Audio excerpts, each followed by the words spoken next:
Bismillahirrahmanirrahim. Assalamualaikum warahmatullahi wabarakatuh.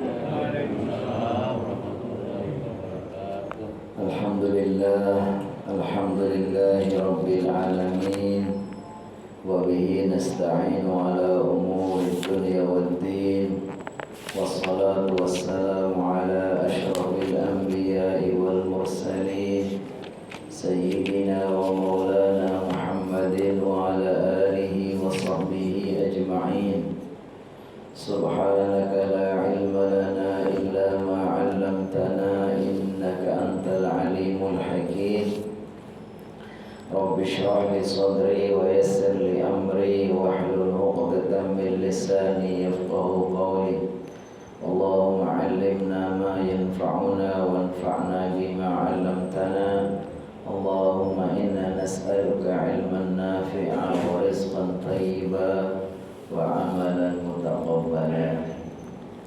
Hadratal mukarramin wal mukarramat, seluruh bapak dan ibu-ibu jamaah salat subuh di Masjid Al-Falah, mudah-mudahan selalu sehat, selalu diberkahi, diberikan keistiqomahan di dalam melakukan berbagai macam ketaatan kepada Allah.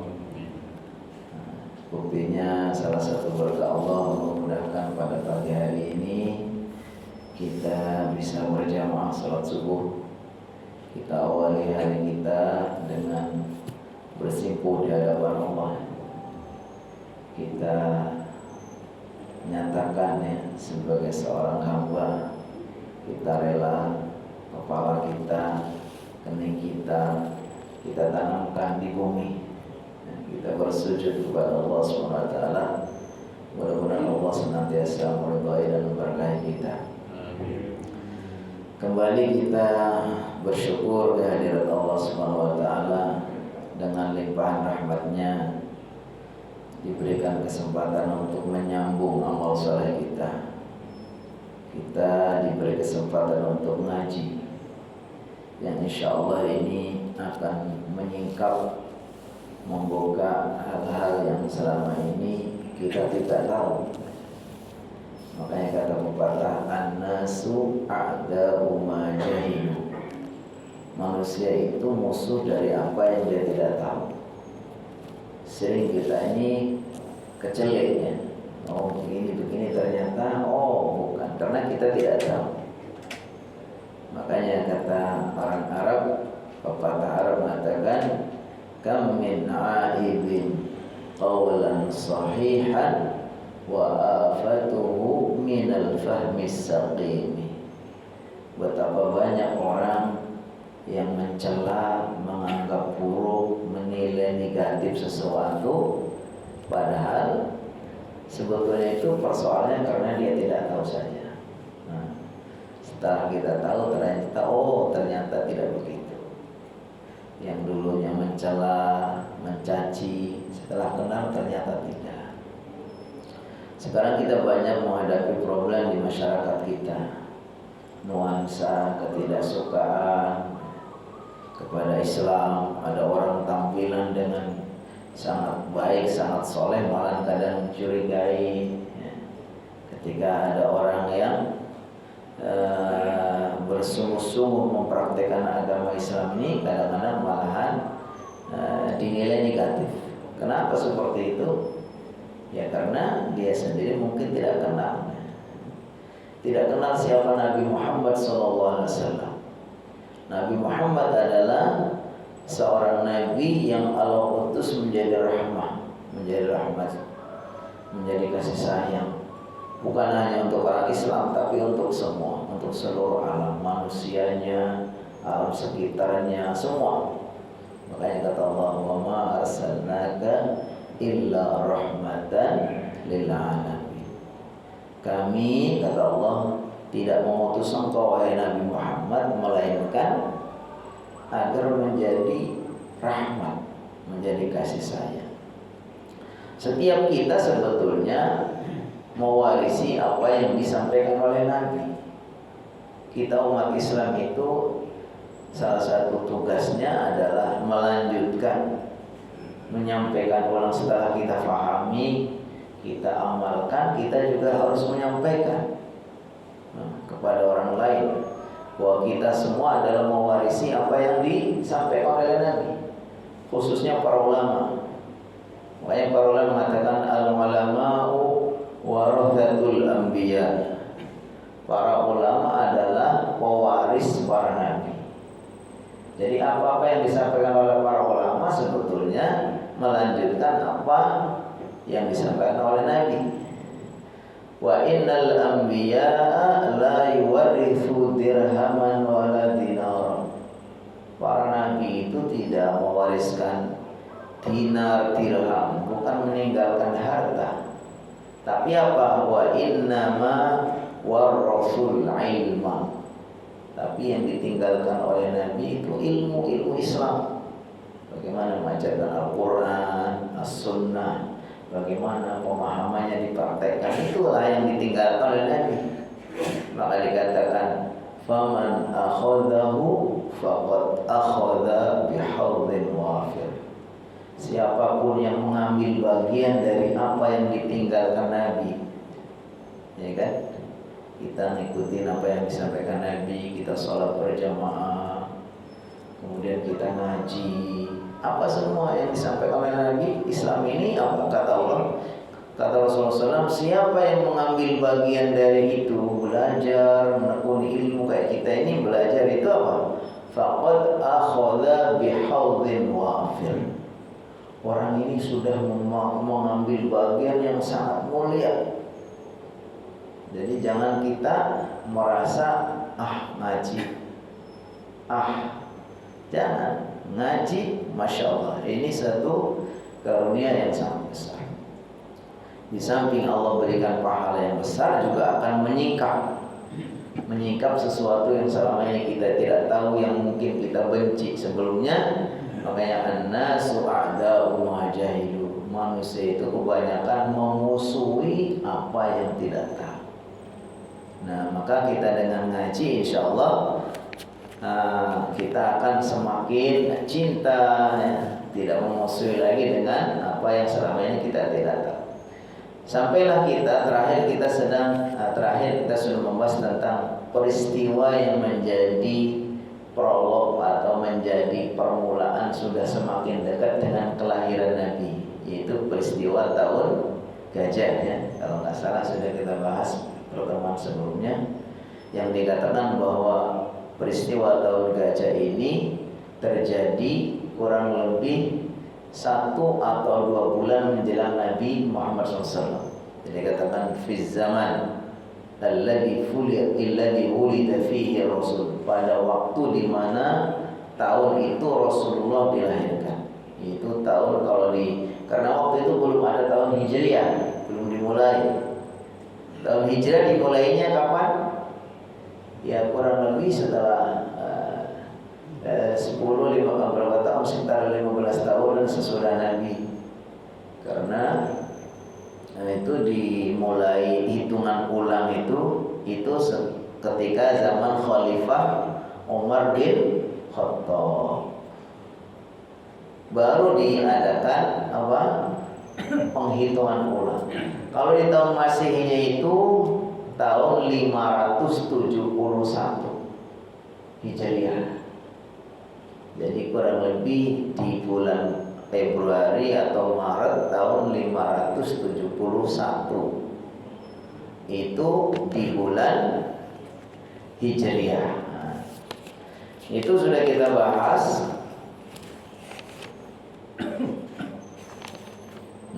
Insyaallah kita akan lanjutkan. Nah ini mungkin yang tidak kalah pentingnya. Jadi di zaman itu, kalau tahun Hijriah, tahun miladiahnya itu 571. Bulannya antara bulan Februari Maret menurut riwayat yang sahih dari para ahli sejarah.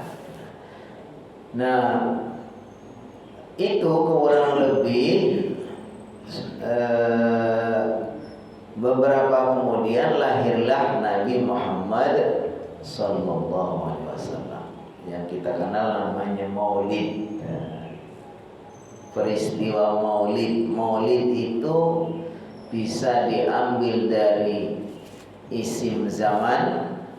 Isim zaman itu kalau dalam bahasa Arab itu pola yang menunjukkan waktu, pola kata yang berubah dari bentuk fi'il kemudian menjadi masdar, menjadi isim fa'il, isim maf'ul, kemudian menjadi isim zaman makan dan isim alat. Ini kalau yang kita belajar sorof namanya. Walada yalidu artinya melahirkan. Nanti ada wiladah, nah itu kelahiran.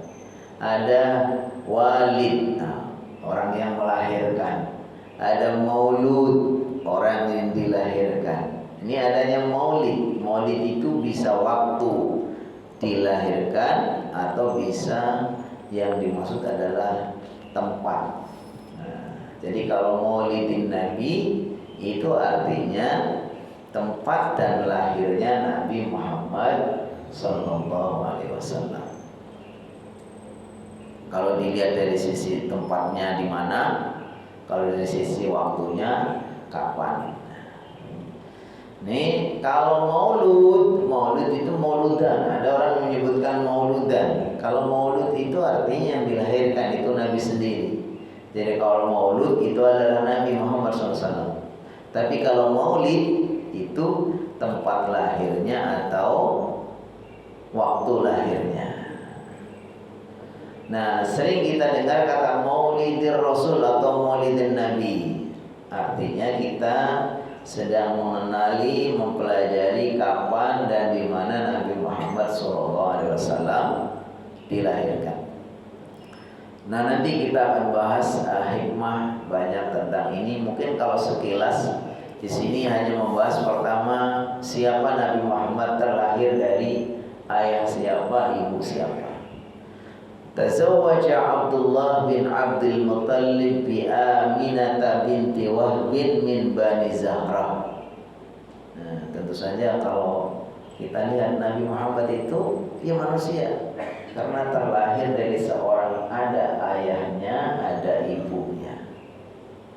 Makanya beliau katakan, "Qul innama ana basyarum mithlukum yuha ilayya annama ilahukum ilahu wahid faman kana yarju liqa'a rabbih falyamal amalan salihan wa la yusyrik bi'ibadati rabbih ahada." Jadi dalam surat Al-Qur'an katakanlah saya ini, Nabi Muhammad disuruh ngomong kepada kita, katakanlah saya ini manusia seperti kalian. Bedanya saya itu diutus jadi Nabi, diberi wahyu. Makanya nanti di ujungnya siapa yang kepengen ketemu dengan Allah itu jangan sekutukan kepada siapapun, harus beramal soleh, jangan menyekutukan Allah. Jangan sampai Nabi Muhammadnya itu dijadikan Tuhan. Seperti agama lain, nabinya dikultuskan sampai akhirnya diposisikan sebagai Tuhan. Nah, kalau dalam Islam enggak. Nabi Muhammad katakan, saya itu seperti kalian, dalam kondisi sebagai kemanusiaannya itu sama. Tapi nanti saya punya keistimewaan karena Nabi, karena Rasul, dikasih mukjizat, dikasih tahu hal-hal yang orang lain tidak dikasih tahu, seperti itu. Nah, di sini bahwa Nabi Muhammad itu punya ayah. Jadi Abdullah menikah dengan Aminah binti Wahab dari Bani Zahra. Dalam satu peristiwa dalam kehidupannya setelah beliau berkeluarga, kemudian ayahnya itu pergi ke Syam bersama rombongan perdagangan. Di sini fi'irin min Quraisyin fi tijarah. Ayahnya melakukan satu bisnis, ya biasa usaha untuk mempertahankan hidup. Jadi pergi bersama rombongan untuk berdagang ke Syam. Di sini disebutkan Gaza, kalau sekarang itu di Palestina. Suman sarafu fi tariqihim ila Madinah. kemudian setelah perpulangan dari dagangnya ketika balik ke Madinah, tawaqqafa Abdullah inda akhwalihi Bani Najjar li syu'urihi bil maut. Ketika dalam perjalanan pulang, tiba-tiba dia tuh sakit. Ayahnya sakit, kemudian dia istirahat dulu sampai dikiranya di situ biar sampai sembuh di rumah paman-pamannya atau keluarganya di Bani Najjar. Ini sudah sampai di Madinah. Perpulangan dari Syam atau dari Palestina sudah sampai Madinah, tiba-tiba sampai. Wa aqama indahum ayyaman. Kemudian dia bermukim di situ karena mungkin berobat dan seterusnya ya. Thumma mata wa dufina bil Madinah. Kemudian takdir Allah bahwa ayahnya Nabi Muhammad Abdullah itu meninggal dalam perjalanan pulang dari usaha, dari bisnis. Rombongan yang lain lanjut, beliau karena sakit berhentilah istirahat di rumah saudara-saudaranya. Di sini semua paman-pamannya.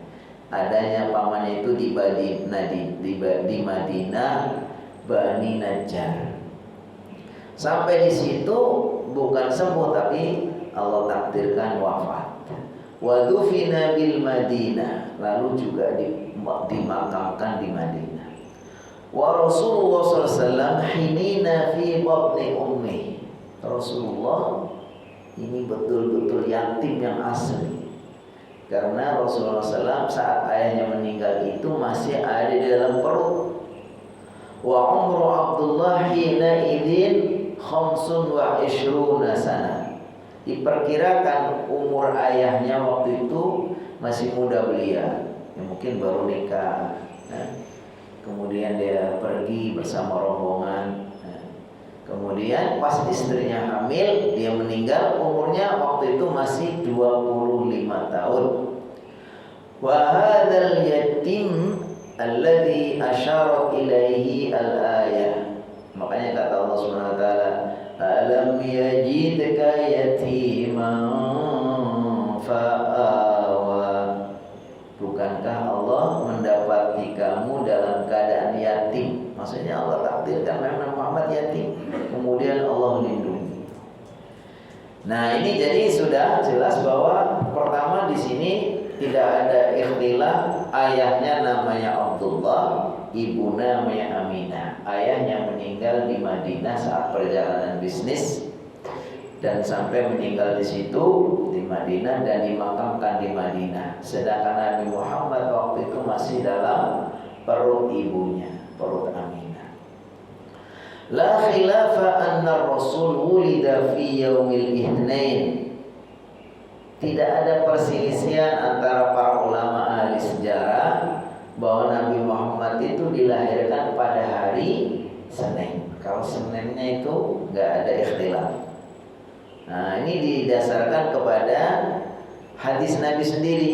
Kata beliau mengatakan, "Dzaka wulidtu fi", yani dzaka yaumun wulidtu fihi wa unzila alayya fihi. Hari Senin adalah hari di mana saya dilahirkan dan hari itu juga saya diberikan utusan atau diangkat sebagai utusan. Jadi Nabi Muhammad SAW mendapatkan risalah sebagai Nabi juga hari Senin. Kemudian beliau lahir juga hari Senin dan disebutkan bahwa beliau juga meninggalnya hari Senin. Jadi wulida fihi wa mata fihi wa bu'itha fihi. Dilahirkan hari Senin, diutus hari Senin, kemudian nanti meninggalnya juga hari Senin. Was-sahihul ladzi 'alaihi al-jumhur annahu wulida fi Makkah. Amma makanuhu fi Makkah fi daril kainati fi Syibbi Bani Hashim. Wa kanatil qabilatu hiya asy-Syifa Ummu Abdurrahman bin Auf. Di sini disebutkan bahwa yang benar Nabi Muhammad itu dilahirkan di Mekah. Lahirnya di Mekah. Ayahnya meninggalnya di Madinah. Kemudian adapun tempatnya adalah di Daruba al-Kaina fi Syi'bi Bani Hashim. Itu ada di daerah di mana anak keturunan Bani Hashim. Itu kakek Nabi Muhammad SAW yang keberapa? Abdullah bin Abdul Muttalib bin Hashim. Yang keempat, Abdullah bin Abdul Muttalib bin Hashim ya. Jadi buyutnya, di rumah buyutnya. Itu di situ kemudian wakanatil qabilah hiya asy-Syifa Ummu Abdurrahman bin Auf. Kalau dalam bahasa Arab al-qabilah ini artinya yang membantu melahirkan. Mungkin kalau sekarang ya bidannya, atau zaman dulu banget belum ada bidan, mungkin apa? Dukun beranaknya ya wajah ya paparajinya gitu ya. Itu namanya asy-Syifa Ummu Abdurrahman. Jadi ada yang bantu. Maksudnya tentu saja Allah alam berapa orang, tapi yang disebutkan dalam sejarah itu ada namanya asy-Syifa bin Ummi Abdurrahman. Itulah sebagai orang yang membantu melahirkan. Baik, kita lanjutkan. Jadi nama ayahnya, nama ibunya, tempat lahirnya, kemudian harinya. Ini sudah sepakat, sudah di sini. Wakhtalafu fi ayyi syahrin wulid. Tapi tetap saja namanya ini terjadi sesudah lama baru diteliti sama orang-orang ahlinya itu. Ada juga kadang-kadang yang berbeda pendapat.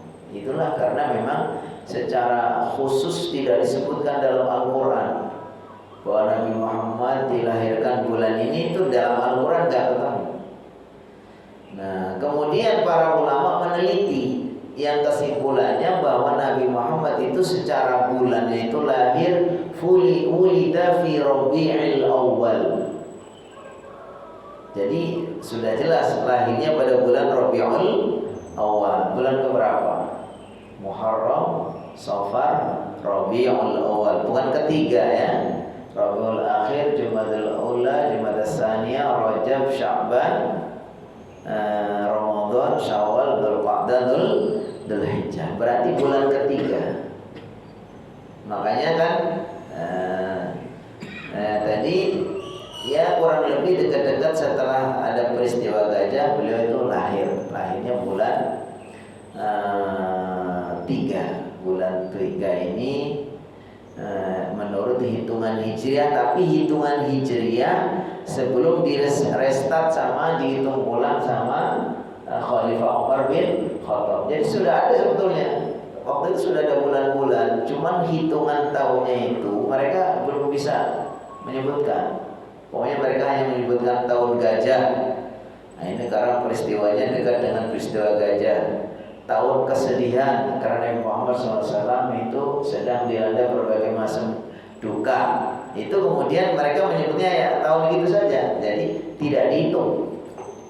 Maka ketika Khalifah Umar bin Khattab menjadi khalifah, dihitung ulang. Bulan-bulan yang ada Muharram, Safar, Rabiul Awal itu dimulai start lagi dihitung dari Nabi Muhammad SAW hijrah. Ini jadi di sini disebutkan seperti itu. Bulannya bulan Rabiul Awal. Tapi memang ada yang menganggap yaitu biasa para ahli, jadi kan ada yang berbeda pendapat. Wa qila wulida fi Ramadan wastadallu ala hada bi annahu bu'itha ala rasil arba'in wa qad bu'itha fi Ramadan. Ini mereka kenapa ada yang berpendapat bulan Ramadan? Karena ada hadis yang menyebutkan bahwa beliau itu diangkat sebagai nabi itu bulan Ramadan. Menurut pendapat ini, sehingga kalau Nabi Muhammad saya dilahirkan, saya diangkat sebagai nabi, saya meninggal pada hari Senin. Tapi di sini tidak disebutkan bulannya. Hanya saja katanya beliau itu diangkat sebagai nabi di permulaan ketika umur 40 tahun. Dan dihitung sama ahli kurang lebih kalau 40 awal permulaan 40 tahun itu nggak salah juga kalau dikatakan bulan Ramadan. Tapi ini nggak kuat. Yang lebih kuat di sini saya sebutkan walakinna sahih annahu wulida fi Rabi'il Awal. Yang lebih benar, yang kuat adalah bahwa beliau dilahirkan di bulan Rabiul Awal. Nah, sudah ya. Nah, masalah nanti ini memang di kalangan para ulama ya ada perbedaan hari. Insya Allah kalau hari udah nggak ada, kita pernah ada hadisnya. Kalau bulan ada yang perbedaan. Tapi untuk tanggal juga ada yang berikhtilaf tanggalnya. Kalau hari tidak ada ikhtilaf, bulan ada juga yang beda sedikit. Kemudian tanggal juga ada yang beda.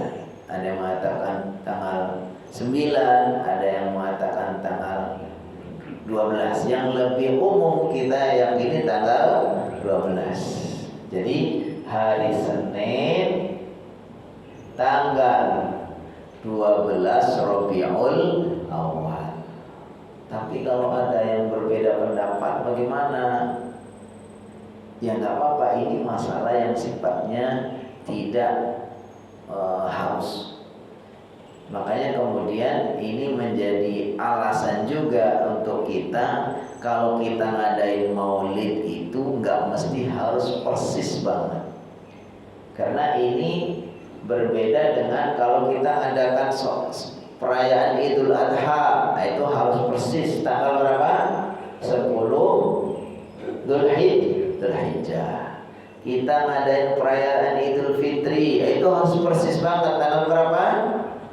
Tanggal 1 Syawal. Tapi kalau maulid ini mungkin hikmah di balik itu juga. Pertama, bahwa maulid ini tidak kita yakini sebagai ritual ibadah. Karena ritual ibadah yang mahdhah itu biasanya ditentukan dengan cara dan waktu. Namanya ibadah yang terikat dengan kaifiyah, caranya, kemudian waktunya.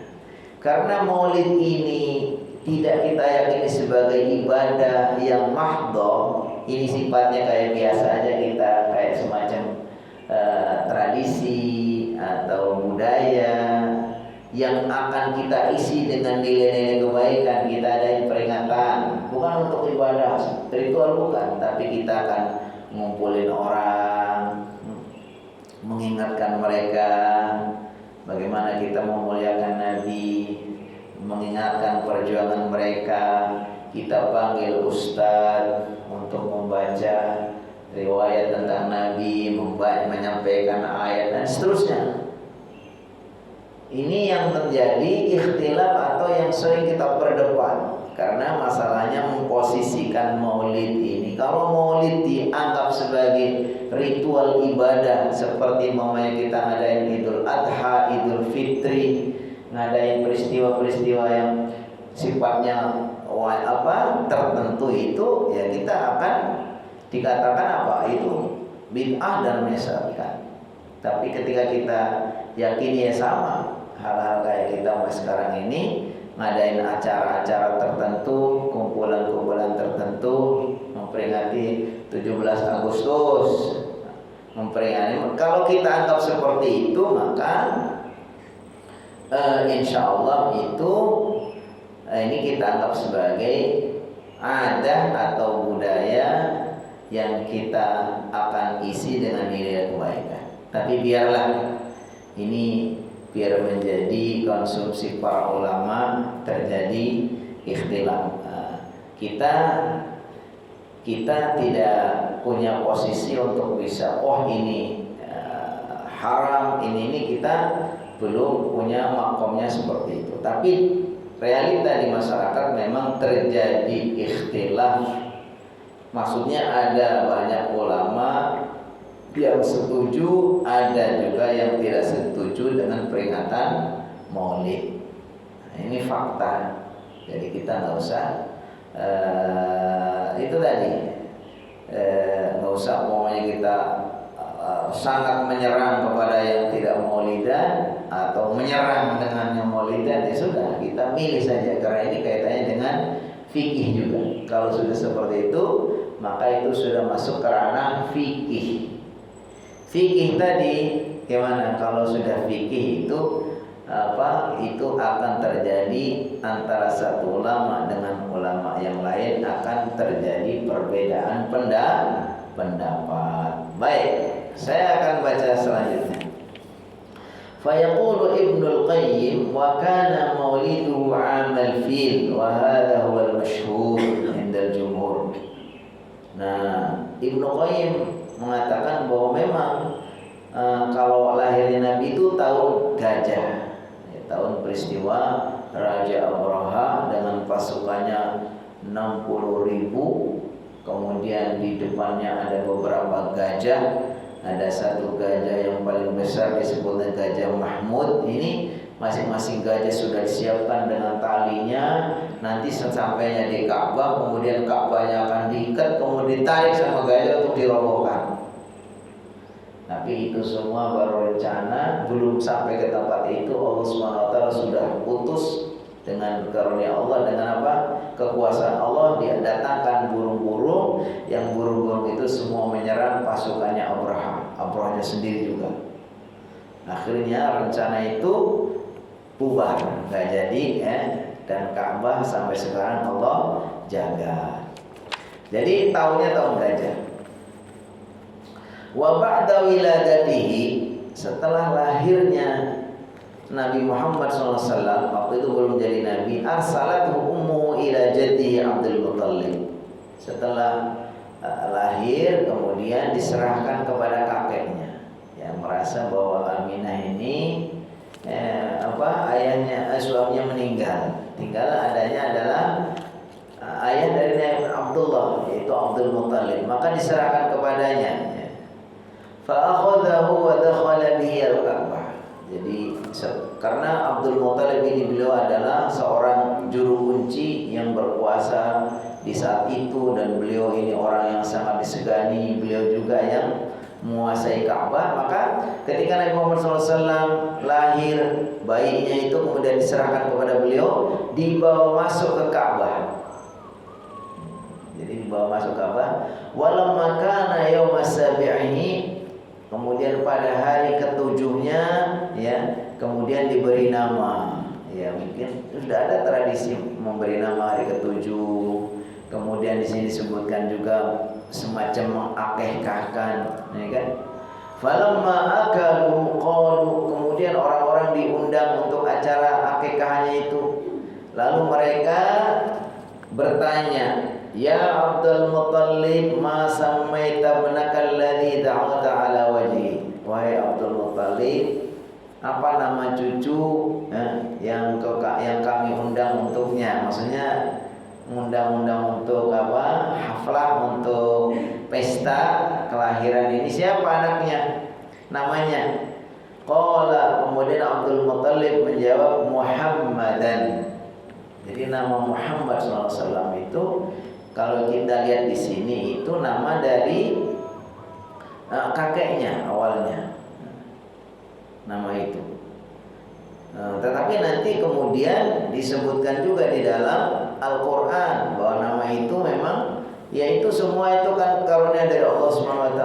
Kalau yang disebutkan dalam surat As-Saff itu namanya Ahmad. Jadi nama Nabi Muhammad itu banyak. Yang kalau kita perhatikan nama-nama itu sebetulnya satu makna, yang intinya orang yang terpuji. Jadi kalau dalam surat As-Saff itu kata Allah SWT, wa mubasysyiran bi rasulin ya'ti min ba'di ismuhu Ahmad. Jadi Nabi Isa itu hidup kurang lebih 5 sampai 600 tahun sebelum Nabi Muhammad lahir. Jadi zaman fatrah itu zaman antara Nabi Isa sampai Nabi Muhammad. Tidak ada Nabi itu, ada yang menurut para ahli kurang lebih 500 sampai 600 tahun, disebut zaman fatrah. Ternyata ketika zaman Nabi Isa, Nabi Isa itu digambarkan dalam Al-Quran surat As-Saff itu sudah memberi kabar gembira. Saya datang kepada kalian, wa mubasysyiran bi rasulin, saya memberikan kabar gembira dengan seorang rasul sesudah aku, ismuhu Ahmad, namanya Ahmad. Ahmad dengan Muhammad itu sama sebetulnya. Ahmad itu bisa artinya orang yang sangat terpuji. Muhammad juga artinya sangat terpuji. Jadi kalau kakeknya memberi nama Muhammad, qalu, lalu masyarakat Tetangga-tetangganya orang-orang yang diundang itu bertanya, kaifa sammaita bismin laisa li ahadin min abaik wa qaumik? Kenapa kau pilih nama yang kayaknya nggak ada itu di kalangan kita, nggak ngambil nama-nama dari kakek-kakek atau orang tua kita, ya. Kayaknya namanya beda. Kemudian kata beliau, inni la arju an yuhmada ahlul ardi wa yahmadu ahlus sama. Jadi Abdul Muthalib tahu nama itu nama bagus. Muhammad itu artinya orang yang dipuji, dari kata-kata hamada yuhammidu tahmidan. Nanti Muhammadun, Muhammadun, jadi Muhammad itu orang yang memuji, Muhammad orang yang dipuji. Ini dari kata bahasa Arab hamada yahmadu. Nanti kalau diikutkan wazan fa'ala yuf'ilu, hamada yuhammidu, nanti isim fa'ilnya namanya Muhammad, isim maf'ulnya namanya Muhammad. Muhammad orang yang memuji, Muhammad orang yang dipuji. Kata Abdul Muthalib, kenapa saya beri nama Muhammad? La arju an yahmadahu ahlul ardi. Saya ingin supaya penduduk bumi dan penduduk langit semua memuji dia. Wa hadzal ism ghairu ma'hud fil jahiliyah. Ini nama-nama yang tidak dikenal, yang tidak ada di zaman jahiliyah, tapi dapat ilhamnya dari Allah SWT. Abdul Muthalib kakeknya itu memberi nama Muhammad, orang yang dipuji. Itu nama yang tidak dikenal. Lalu setelah Nabi Muhammad SAW nanti diangkat sebagai Nabi, nama itu dikuatkan oleh Allah. Muhammadur Rasulullah walladzina ma'ahu asyidda'u 'alal kuffari ruhama'u bainahum. Jadi nama Muhammad itu juga disebutkan di dalam Al-Qur'an. Jadi artinya nama itu asalnya memang inisiatif, kalau kita lihat di sini dari kakeknya. Tapi tentu saja secara turun-temurun kan sudah disebutkan bahwa keturunan Nabi Muhammad itu keturunan nasabnya kemarin sudah dari Abdullah sampai Adnan. Kemudian nanti terus sampai Nabi Ismail, Nabi Ibrahim. Terus dari Nabi Ismail ke atas Nabi Ibrahim sampai ke Nabi Adam. Jadi kita bisa klasifikasi nasab kemarin menjadi berapa? 3. Ada nasab yang dari Nabi Ismail sampai Nabi Adam, itu bisa dibilang nggak tahu berapa generasi, nggak ada yang tahu. Dari Nabi Ismail terus sampai ke Adnan, kakek Nabi Muhammad yang ke-21. Ini juga orang kebanyakan nggak tahu. Ada juga yang menyebutkan, tapi itu tidak sahih, ya. Ada terjadi perikhtilaf di antara mereka. Tapi kalau dari Adnan terus sampai kepada Abdullah, ayah Nabi, itu tidak ada ikhtilaf. Nah, itu sudah kita kaji. Nah, intinya tentu saja karena Nabi Muhammad SAW itu secara garis keturunan juga dari orang-orang baik, orang-orang pintar, orang-orang yang punya pengaruh, punya kekuasaan dan terjaga, maka ini Abdul Muthalib memberi nama itu juga pasti dari Allah Subhanahu wa taala. Allah gerakkan hatinya untuk memberi nama Muhammad. Nah, di sini disebutkan beberapa poinnya, pelajaran pentingnya tentang kenapa Nabi Muhammad SAW dilahirkan dalam keadaan yatim, kemudian kenapa waktu juga tidak definitif banget gitu, dan seterusnya. Pertama, tentang kenapa waktu tidak definitif sekali. Ini menjelaskan kepada kita bahwa memang Maulid itu bukan ibadah yang mahdhah, bukan ritual yang memang asli dengan cara tertentu, waktunya juga harus tepat, ada syarat rukun tertentu, itu nggak ada. Makanya kalau bagi orang yang mau maulidin Nabi, ya harusnya nggak usah nunggu tanggal 12, nggak mesti. Karena tanggal 12 sendiri pun ada yang tidak setuju, ya kan. Tapi yang jelas itu bulan Rabiul Awal. Apakah mesti harus bulan Rabiul Awal? Enggak mesti juga. Enggak mesti, karena ya kita memang itu bukan ibadah yang sifatnya kayak sholat, kayak puasa, kayak Idul Adha, itu enggak kayak gitu. Itu lebih kepada apa? Tradisi yang kita akan isi dengan apa? Dengan kebaikan. Diisi dengan baca selawat, diisi dengan pengajian, diisi dengan bersedekah, diisi dengan membaca, gitu aja. Sehingga nanti kalau kita ngadain maulid di sini, ya nggak mesti harus persis banget. Tapi kalau mau persis banget juga nggak masalah juga. Toh ada yang seperti itu. Atau kalau mau ada yang tidak mau ngadain maulidnya, nggak masalah. Karena ini juga, karena ini bukan ibadah yang sifatnya mahdhah seperti ibadah puasa. Puasa Arafah itu harus tanggal 9. Puasa apa? Puasa Asyura itu harus tanggal 10. Tapi kalau ini maulid enggak, ya silakan. Maulid, kalau maulid kita anggap aja kayak ini kita niatkan untuk apa? Mengingatkan para jamaah untuk belajar mengenali nabinya supaya beliau dikenal. Kalau dikenal semakin dicintai. Poin yang kedua, anna Rasul sallallahu alaihi wasallam wulida ba'da mauti walidihi fi hada. Yaqulu Ibnu Katsir, hada ablahul yatim wa a'la maratibi. Kata beliau, kenapa Nabi Muhammad SAW dilahirkan dalam keadaan yatim? Menurut Ibnu Katsir, inilah yatim yang betul-betul. Jadi sebetulnya yatim itu setiap anak yang terlahir kemudian bapaknya meninggal, anak yang masih kecil bapaknya meninggal itu disebut yatim. Umumnya selagi dia masih anak-anak itu dianggap yatim.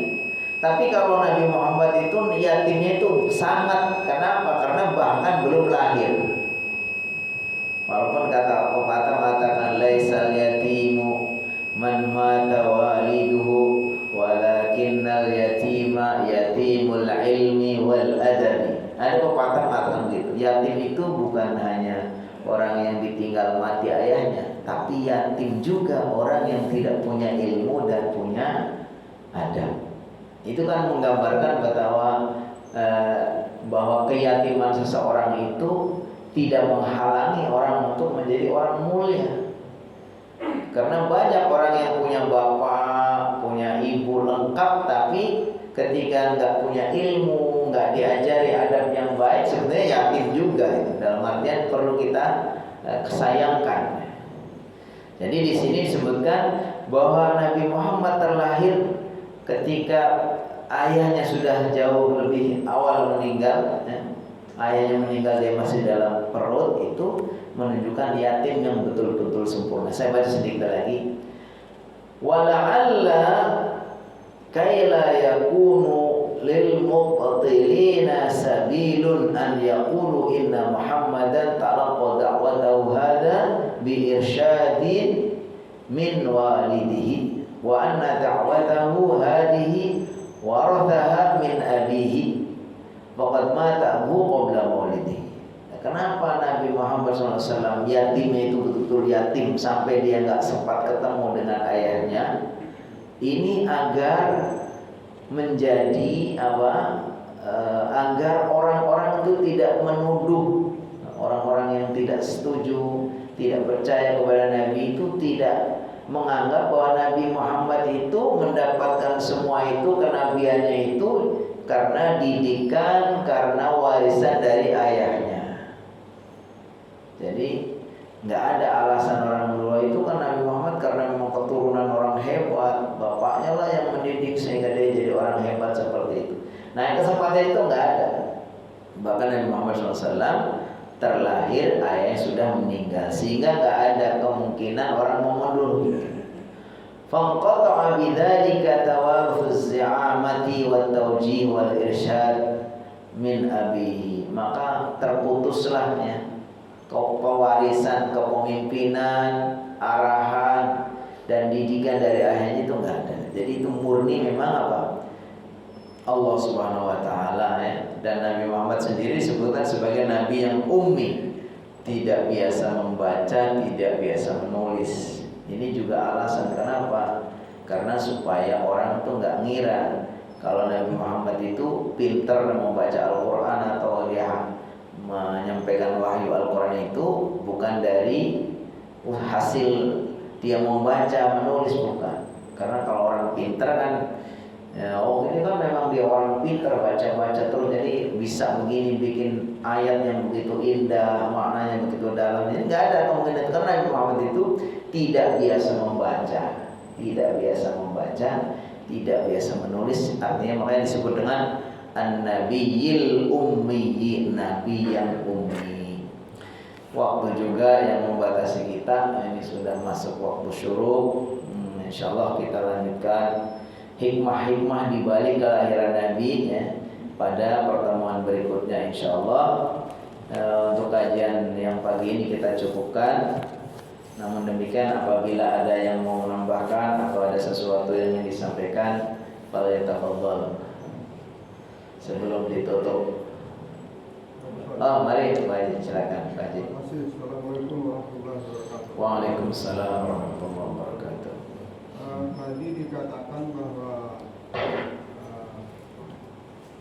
Nabi kita lahir, bapak Nabi kita meninggal sebelum Nabi lahir. Betul. Pertanyaan saya, apa agama Bapak Abdullah itu? Itu yang pertama. Yang kedua,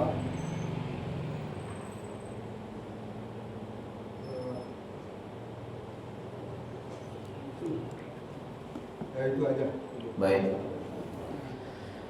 Terima kasih. Secara umum orang-orang Quraisy ya, itu adalah suku di mana Nabi Muhammad SAW terlahir dari mereka, yaitu suku Quraisy. Quraisy itu nama lain dari Fihr. Fihr itu adalah salah satu kakek Nabi Muhammad SAW. Itu secara umum mereka adalah orang-orang yang melanjutkan agama dari nenek moyangnya, yaitu Nabi Ismail. Makanya kalau kita baca kemarin sirah tentang peristiwa tahun gajah ini, di antara yang menyebabkan Abraha itu marah lalu dia ingin menghancurkan Ka'bah itu karena salah satu tradisi kebiasaan orang-orang Arab, orang-orang Quraisy termasuk di dalamnya adalah orang Arab itu sendiri dari keturunan Nabi Ismail itu mereka punya tradisi haji. Sudah haji.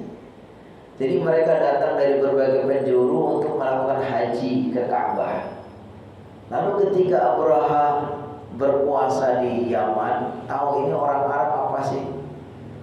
Mereka punya tempat ibadah yang hanya sekedar bangunan kotak dari batu, tapi kenapa mereka itu semua itu berbondong-bondong datang ke sana? Sampainya Abraha hanya iri. Kalau gitu saya akan membuat sebuah tempat ibadah yang sangat bagus, yang sangat menarik, biar mereka yang biasanya itu pergi ke Ka'bah nggak lagi pergi ke Ka'bah, tapi perginya ke tempat ibadah yang kami akan bangun. Itu kan Abraham bilang begitu. Akhirnya Abraham membangun gereja di Sana'a itu sekarang di Yaman. Membuat gereja yang begitu besar, begitu tinggi, namanya Qulais. Kita katakan Qulais itu dari kata-kata Qolanswa, peci. Kenapa disebut Qulais? Karena orang kalau melihat ujung dari dari gereja itu, pecinya akan jatuh karena saking dia itu tingginya, harus dongkak begitu. Tapi apa yang menjadi rencana mereka ingin memalingkan orang-orang Arab yang biasanya ke Ka'bah ini datang ke gereja ini nggak berhasil. Bahkan ketika salah satu dari keturunan Bani Kinanah itu keturunan Nabi kakek moyang Nabi Muhammad SAW itu dengar bahwa ini si Abraha ini macam-macam aja menyaingin agama kita. Jadi dia tahu motivasi Abraham membangun gereja itu ingin menyaingi Ka'bah. Maka keturunan dari Bani Kinana itu ada yang marah, lalu dia datangin gereja itu di malam hari, dirusak, kemudian dikotorin di dinding-dindingnya. Begitu tahu, oh ini yang melakukan kerusakan gereja dan mengotori gereja ini adalah keturunan Arab nih, yang biasa pergi ke Ka'bah, ya kan? Lalu Abraham kalau gitu nggak bisa hanya disaingi nih. Ini salah satu caranya, Ka'bahnya harus kita robohkan, ya kan? Lalu Abraham menyiapkan pasukan, udah siapkan gajah juga nanti untuk merobohkan Ka'bah itu. Nah itu kalau kita lihat di situ berarti keturunan dari Nabi Muhammad termasuk ayahnya itu semuanya adalah beragama Islam. Termasuk namanya saja Abdullah. Abdullah itu artinya apa? Hamba Allah. Cuman Islamnya sebetulnya sama. Jadi setiap nabi diutus itu membawa Islam. Hanya mungkin karena sudah lama jarak antara Nabi Isa dengan Nabi Muhammad itu lama, mungkin sudah terabaya, sudah dimasukin hal-hal yang tidak Islami lagi, tradisi-tradisi, maunya orang bertawaf dengan nggak pakai baju dan seterusnya, itu sudah seperti itu. Tapi bahwa mereka itu mengikuti, disebutkan oleh para ahli adalah mengikuti agama nenek moyangnya dari Nabi Ibrahim. Berarti kalau gitu apa? Islam. Dan kata Allah Subhanahu wa taala, "Wa ma kunna mu'adzibina hatta nab'atha rasula." Dan kami tidak memberikan siksaan kepada orang-orang sampai kami mengutus orang rasul. Jadi itu disebut dengan zaman fatrah. Zaman antara Nabi Isa sampai Nabi Muhammad itu disebut zaman fatrah. Orang-orang yang hidup di antara itu, kalau karena Nabi Muhammad belum diutus, Nabi belum diutus itu, kata Allah, kami tidak akan menyiksa mereka. Jadi ini terjadi perdebatan antara orang yang mengatakan bahwa keturunan kakek moyang Nabi Muhammad juga nanti semua itu akan menjadi maksudnya akan kafir dan seterusnya, akan menjadi ahli neraka dan seterusnya, dengan yang tidak. Kalau kita meyakini bahwa itu adalah hidup di zaman fatrah yang terserah kepada Allah, tapi bahwa mereka itu masih melanjutkan tradisi beragamaan kakek moyangnya, iya. Dan kita tahu bahwa nabi-nabi itu dari nabi pertama sampai Nabi Muhammad semua datangnya untuk membawa agama Islam. Nabi Ibrahim kan itu muslim. Wa ma kana Ibrahimu yahudiyya wala nasraniyya walakin kana hanifan musliman. Nabi Ibrahim itu bukan Yahudi, bukan Nasrani, tapi dia seorang muslim. Dan nabi-nabi yang lain semua datang untuk membawa Islam. Sehingga kita yakini bahwa kakek moyang Nabi Muhammad, apalagi ayahnya, pasti mengikuti agama kakek moyang mereka, agama Islam. Apakah di situ sudah ada kesyirikan? Iya.